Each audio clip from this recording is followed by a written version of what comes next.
lie there in that old curiosity shop. Well, hi everybody. This is Scott from the Old Curiosity Shop. I'm here this afternoon to do a video for you that's called, Wow, it sold for how much? Now, I'm not necessarily going to show you things that sold for like $2 million because that hasn't happened yet. But I am going to show you things that maybe I purchased for $1 or $2 and they ended up bringing me at least $20 or more in profit. As you know, I'm selling at a lot of flea markets this fall, and I'm getting rid of what I call my piddlies. That's the little $1 stuff that actually only sells for like $3 or $4. Why is the light so weird in here? Okay, because it's just weird right now. And I stopped doing my Guess What Sold on eBay this week videos every Monday night.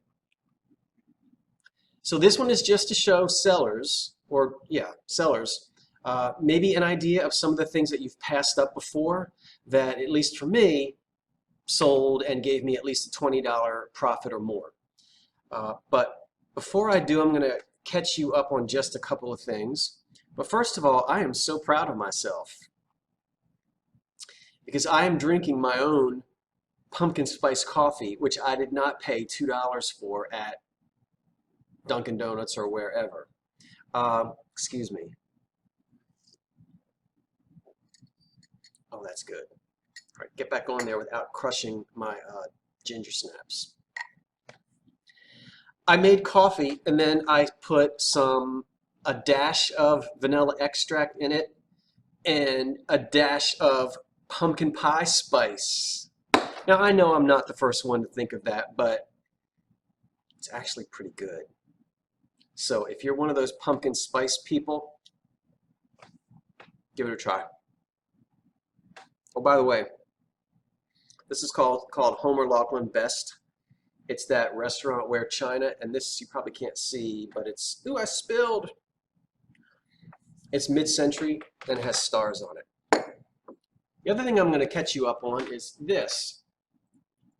I showed this to you in a couple of videos ago.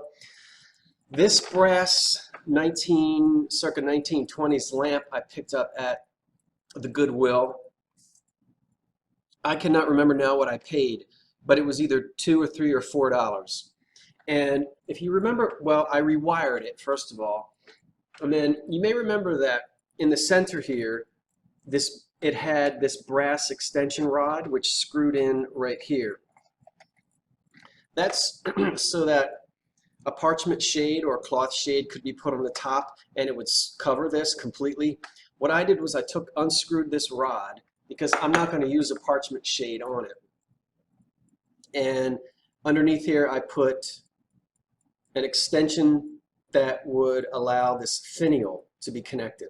So now the lamp has a really finished look. The finial is in place and it's great. So again, really cool flea market find, and it's very, I called it Halloweeny. Another subscriber said it's very Vincent Price. So this is going to be a nice Halloween prop. And as you can see behind me, waiting to be photographed are some vintage Christmas items.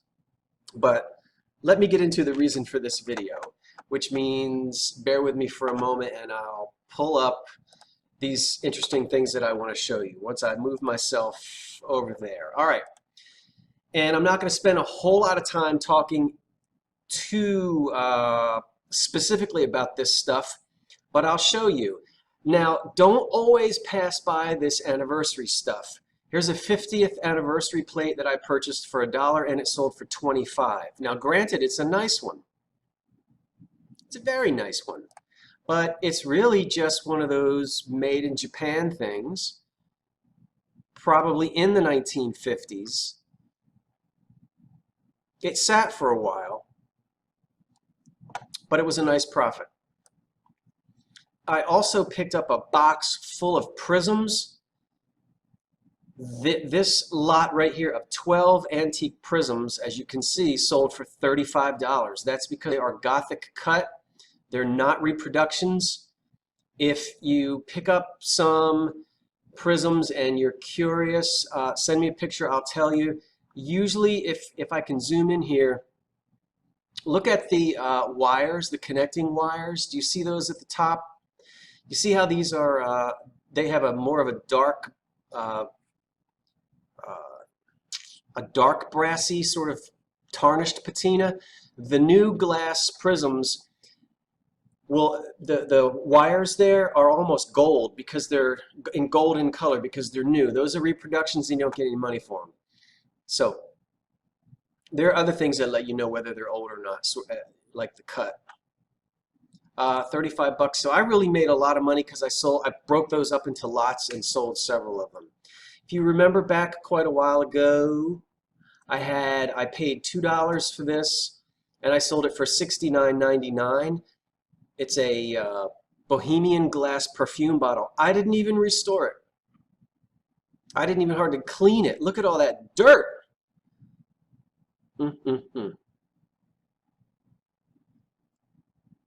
Yeah, paid $2 for that, sold it for 69. That was just kind of a lucky find. That's not something you run into every day. This is another lucky find. I paid $1 for this and sold it for 60. This is an antique Czechoslovakian, or Czech Republic as it is now, glass beaded light bulb cover.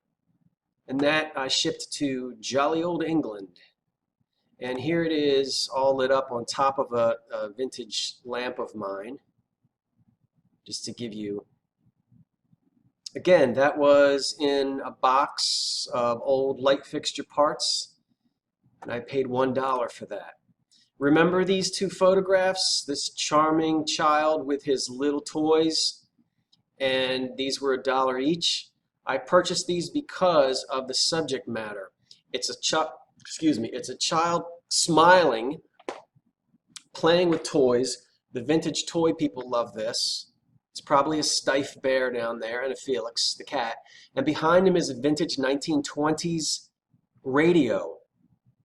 That gives interest to the photographs. So they sold for $25. Normally old pictures don't sell for a whole lot. So when you're looking at old pictures to sell and resell for a profit, don't get grumpy old ladies and grumpy old men. Get cute kids with toys or interesting things such as different kinds of technology, typewriters, radios, telephones, electric lights. They sell for more. This is I had a whole bunch of this reissued jadeite. It's true anchor hocking. They put all this stuff out in the year 2000. Sold it at places like Cracker Barrel and Kmart and like that. And it has a strong value because Anchor Hockey didn't make these casserole dishes in the 40s and 50s and 60s. But they did reissue, they did issue these in the year 2000. How do you know? If you see this jadeite, it will say on the back, Fire King 2000. And it is authentic anchor hocking Fire King. That's just one example. I had like 2 pie plates, a couple other baking dishes, and I made close to $200 on that jadeite. Keep your eye out for it. Wow. You thought that the 1970s homemade ceramic stuff was worthless? $45 for this ghost. And yes, it is a homemade ceramic from somewhere from the late 60s into the 80s. Now, what's unusual about this one is the finish on it. It has a very interesting sort of pearlescent finish, and that's the reason why I purchased it, and it sold for $45. This one is a Holland mold. I thought the pictures turned out really well too. Isn't that kind of, let's see, I'll try to show you. Okay, if you'll see here on this ghost, oops, CHM, that stands for Holland Mold. Holland Mold and Atlantic Mold are 2 of the big companies, but there were many other companies that produced these ceramic molds in the 1960s, 70s, and 80s. These are things I'm showing you now that all sold in August. Yeah, $45 for that ghost in August. a reverse painted picture frame, which I picked up inexpensively and sold for 26. What you want to look for on these Art Deco frames is to make sure that you're not missing any paint, that the reverse paint is there, that all the corners are in place. And the more Art Deco they are, the better they sell. Sticking with Art Deco, this is that Carl Sorensen's bronze and brass trim Art Deco plate that I found in a Goodwill for $2 or $3, and it sold for 41. And I'll tell you, I was not an expert on Carl Sorensen, but I had years ago on TV, I saw somebody on a TV show auction off one of these, and I remembered it just stuck in my brain. And when I saw this in that thrift shop, I said, I bet that's what that is. So I learned from other people too, because I had no idea what this thing was until I saw that on television. Now the mark on it is tough, but I'll let you see right here. I'll zoom in on it. You can see it says bronze. There's a big C with an S in the middle of it and Carl Sorensen underneath. Listen, you just never know where this stuff is going to turn up, and the exciting thing about this business is you get to learn every single day. By the way, a lot of Carl Sorensen's stuff or items look like this. They have that verdigris finish on them, and they're usually in bronze. Okay, I'm going to come right back with some more things. And again, the title of this video is, wow, it sold for how much?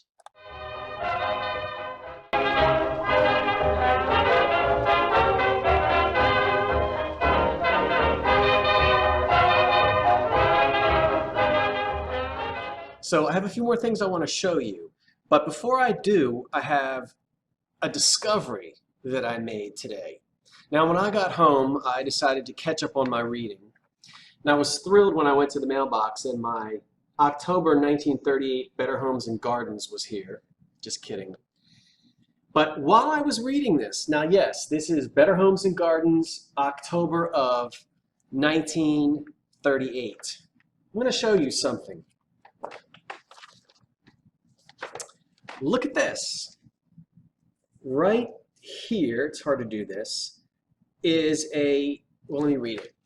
This is the new low price of the chromium steel furniture in your kitchen, dinette, or breakfast room.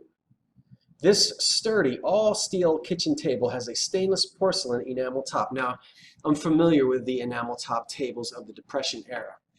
But remember, this is 1938. And look at this set right here. I wish it would focus. Does that look familiar? Right here. Well, if you watch my channel, you do. And you remember that I just picked up this dollhouse furniture. Most of it was from the 1930s. But when I looked at this, I labeled it as 1940s. Well, 1938, of course, is just 2 years away from 1940. But this has almost a mid-century look to it. The way the design of the chairs and the table. And what is just fascinating to me is I love the fact that I can document that even as early as 1938, this was a style that you could purchase. And there it is, right there. Right there. See it? Exact same style.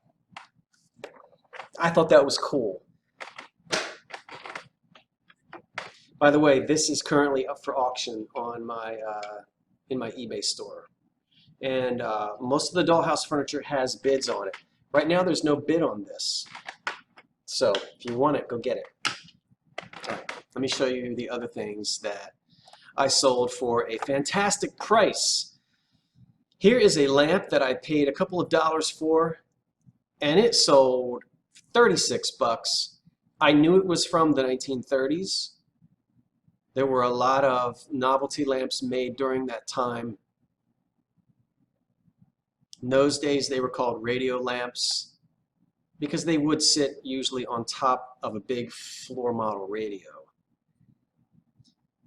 And I knew this would appeal to maybe an elephant collector or someone who collects unusual things from the Depression era. Now look at this. Have you got detached retina, just like I did when this thing sold? $75 for a blow mold. You know, the funny thing, hold on, I gotta make myself big again. I gotta come back and talk to you for a minute. This is what I have to get over. Because I grew up in the 70s, and well, I was in high school in 81, everybody had those blow molds. And I don't think anything of them. Before I actually opened my store and started learning from other resellers, I had no idea that people would pay that much money for certain blow molds. So the key is study. Go on eBay, search blow mold and items that have sold, not what people are asking, but what they have sold for, and find out which ones are rare, and you'll make money. Now let me make myself small again. All right. Yes, this is Empire. We can see right there. Come on, come on, come on, come on. There's Empire. That's underneath. And that's what the blow mold looks like. I bought 3 blow molds off of one guy, and I think I paid $10 for all 3 blow molds. Here is the second blow mold. This one sold for $56. Wow. This one has a really neat Halloween cat head. Now look, don't get mad at me. Don't go out and buy all the blow molds you see and then they only sell for $5. There are common ones and there are rare ones. I just got lucky on this day and bought the rare ones. When I bought them, did I know they would sell for that? No, I didn't know they were the rare ones. But they were cheap enough. And now, you know what I do? I go on and I study which ones bring bucks, and those 2 really do. So, wow. Okay, blow molds. You remember this thing? I was fixing it in my father's garage a couple weeks ago. That electric fan sold for $51 and I paid about $10 for it. These are 3 flint glass stems, and yes, they date from the 1790s, really up to the Civil War, but this particular style of flint glass is probably 1830s. These 3 sold for $40, just for these 3. And this is a large collection of flint glass. I'll make it a little bit larger. These are all flint glass wines. They're called wines or cordials. And again, they all date from the 1790s into the 1830s, 40s. I still have some of them online. And I sold a lot of them, but I didn't want to show you everything. I just wanted to show you this one set of 3 that sold. I'm not going to go into flint glass in detail. I'll let you Google that. This fan sold for $96. I think I showed you that a little while ago. Yeah, so there's money in electric fans. Do some research. They don't all sell for this. And that was cheap, maybe 10 bucks again. $96 on that. This jadeite lamp, $88. I think the lady wanted 15 and I paid her 12, or maybe I paid 10. But I didn't pay more than 12 bucks for that. And it's without the shade. And I put in my description the lampshade is not included. But I wanted to take a picture of it with its lampshade so that folks could see. This is just a little Depression era 1930s bedroom lamp. There probably were 2 to be on a dresser. But jadeite is still popular. I did rewire it. I kept the old Art Deco plug on it, as you can see, and that thing sold for $88. And lastly, I know, I said I was going to keep these. I said I was going to decorate with them at Christmas, but you know, I have to tell you that if I kept everything that I found or everything that I thought was cool, this floor would collapse. So I had to really think, okay, I do not need these vintage strings of lights. I have plenty of vintage Christmas. I don't need to add any more. And I'm in business. I'm buying to sell. So I did make the decision to go ahead and sell these. I paid $1 per string. And how do I get, there we go. And they sold for $36. Okay, so that's all I wanted to show you. Again, the purpose for this video, by the way, if you go to my shop, don't get scared, but you'll see that I've gone from like 300 items in my shop down to about 100 items in my shop. And I'm weeding out the little piddly stuff, as I've said 5,000 times. What I'm concentrating now on, the things that I just showed you, things that I can buy for $5, $8, and make at least $20 profit. So I really think when I go out and I buy things, because I'd rather have a smaller number of items that brings a higher profit than to spin my wheels buying, you know, $2 teacups and selling them for $6. That doesn't really add to the retirement fund, does it? So I hope you enjoyed it. Like, comment, and subscribe. And if you have any questions about anything, if I can be of any help to buyers or sellers, email me. I'll put that in the link. I'll put that link in the bottom of this video, as well as a link to my eBay shop. All right, folks, it's Scott from the Old Curiosity Shop saying thanks for watching and so long for now.